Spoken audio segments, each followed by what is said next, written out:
আসসালামু আলাইকুম, কেমন আছেন? আপনি একটা সুনামধন্য শিল্পী। এপার ওপার গান গেয়ে আপনি ভাইরাল হয়েছেন। বাংলাদেশের শিল্পীর যে শিল্পীগুলো চলে গেছেন, গত হয়েছেন, ওনাদের অভাব আপনি পূরণ করছেন। আপনি আমার সামনে, আমারও গা থমথম করছে আপনাকে দেখে।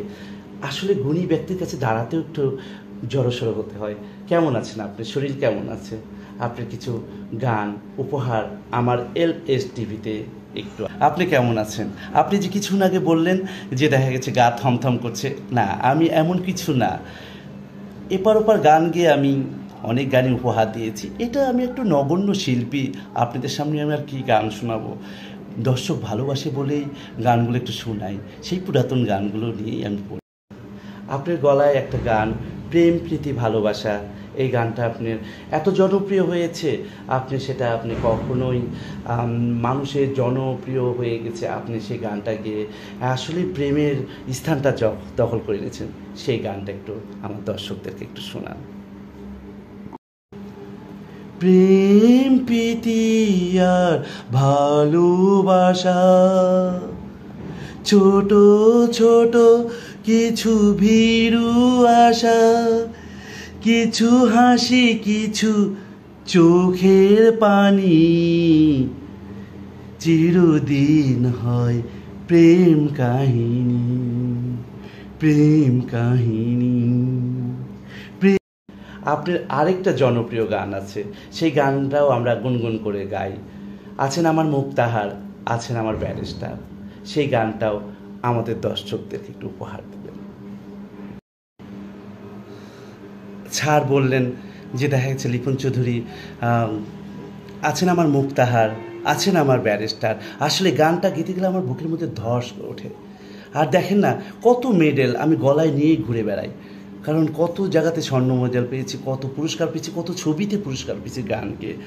কারণ এই লিপন চৌধুরী হয়তো বা আপনাদের কিছু দিয়ে দিতে পারছে না, কিন্তু আমি চলে গেলে আমার মতো না শিল্পী আর আপনারা পাবেন না, এটা মনে রাখবেন। তাহলে আমি ছাড়ের অনুরোধটা রাখছি। আছেন আমার মুক্তাহার, আছেন আমার ব্যারিস্টার, হাইকোর্টের বিচারে তিনি আমায় করবেন পার, আমি পাপী তিনি জামিনদার, আমি পাপী। আপনার মতন গুণী ব্যক্তি আমাদের LS টিভিতে আনতে পারা মানে অবাক লাগছে আমার কাছে, যে আপনি যে সময় দিতে পারবেন সেটা তো আমি ভাবতে পারছি না। আপনার কণ্ঠে আরেকটা গান শুনবো, আরেকবার আসিয়া তুমি যাও মোরে কান্দাইয়া। এই গানটাও আপনার গলায় অসাধারণ লাগে। ঠিক বলেছেন স্যার, আমার এই গানটাও খুব জনপ্রিয় হয়েছিল। সেই গান শুনে সবাই মুগ্ধ। তখন নাগরদোলা ছবি, ইয়াংদের জন্য এত সুন্দর একটা ছবি বের হয়েছিল, সেই ছবিতেও গান গেয়েতে পেরে আমি খুবই খুশি এবং আনন্দিত। যে সেই গানটাও তখনকার যুগে ভাইরাল ছিল, তখন এই ধরনের মেডেল দিত। আমি সবসময় মেডেলগুলো গলায় নিয়ে নিয়ে আমি স্টেজে যাই, যে আমি গর্বিত, আমি মারা গেলে আর এরকম শিল্পী পাবেন না আপনারা। সেই জন্যই আমি গেয়ে যাচ্ছি আমার গানগুলো ভাইরাল হয়ে যাক। এই যে গানটা আপনাদের এখন শোনাবো।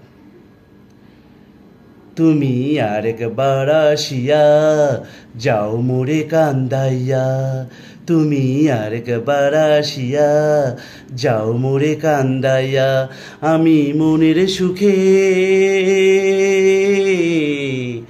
আরেকবার কাঁদতে চাই।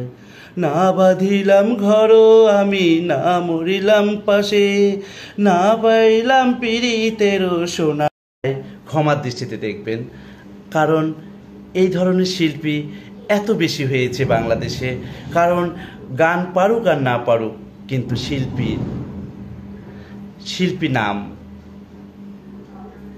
লিখে দিয়েছেন।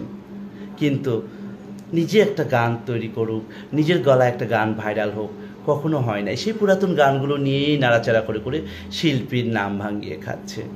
এমনও অনেক শিল্পী আছে। তাই সত্যিকারই প্রতিভাটাকে তুলে ধরার চেষ্টা করুন, নকল কিছু দিয়ে জগৎ সাজানোর চেষ্টা করবেন না, সুন্দর করে পৃথিবী সৃষ্টি করবেন। সবাই ভালো থাকবেন, সুন্দর থাকবেন। আমার মতন শিল্পী যদি বাংলাদেশে আরেকটা জন্ম হয়, তাহলে বাংলাদেশের শিল্পীগুলো সবাই ভাত পাবে না, সবাই কোথাও না কোথাও হেরে যাবে। তাই একটু দুষ্টুমির ছলে আপনাদের সামনে একটু শিল্পী সাজার ভাব নিলাম। আমারও তো ইচ্ছা করে গান গাইতে, আমারও তো ইচ্ছা করে স্টেজে কিছু করতে, সেই জন্য একটু ভাইরাল হয়ে গেলাম। সবাই ভালো থাকবেন, সুন্দর থাকবেন। শুভ সন্ধ্যা।